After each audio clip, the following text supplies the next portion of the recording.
சென்னை அயனாவரத்தில் தெருவில் நின்று சிகரெட் பிடிப்பதை தட்டி கேட்ட ஆத்திரத்தில் 9 பைக்குகளை பெட்ரோல் ஊற்றி கொளுத்தியதாக பள்ளி மாணவன் உட்பட 4 சிறுவர்கள் கைது செய்யப்பட்டிருக்கிறார்கள். இதுகுறித்து கூடுதல் விவரங்களோடு இணைகிறார் எமது செய்தியாளர் கதிரவன். வணக்கம் கதிரவன், உங்களுக்கு தகவல்களை சொல்லுங்க.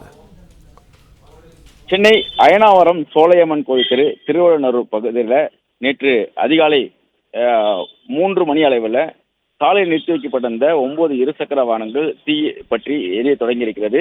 இது குறித்து அங்கு வசிக்கக்கூடிய பொதுமக்கள் கொடுத்த தகவலின் பேரில் கீழ்ப்பாக்கம் தீயணைப்புத் துறையினர் விரைந்து சென்று இந்த தீயை அணைத்திருக்கிறார்கள். இதில் 9 இருசக்கர வாகனங்கள் தீயில் எரிந்து எலும்புக்கூடாக காட்சியளித்திருக்கிறது. இது குறித்து அயனாவரம் போலீசார் நடத்திய விசாரணையில் அதே பகுதியில் வசிக்கக்கூடிய ஹரீஷ் என்ற நபர் அங்கு வசிக்கக்கூடிய சிறுவர்களை சிகரெட் பிடிப்பதை குறித்து தட்டி கேட்டதாகவும் அவர்களை பழி வாங்குவதற்காக இந்த சிறுவர்கள் 4 பேரும் சேர்ந்து அந்த இருசக்கர வாகனத்தை பெட்ரோல் ஊற்றி தீ வைத்திருப்பதும் தெரிய வந்திருக்கிறது.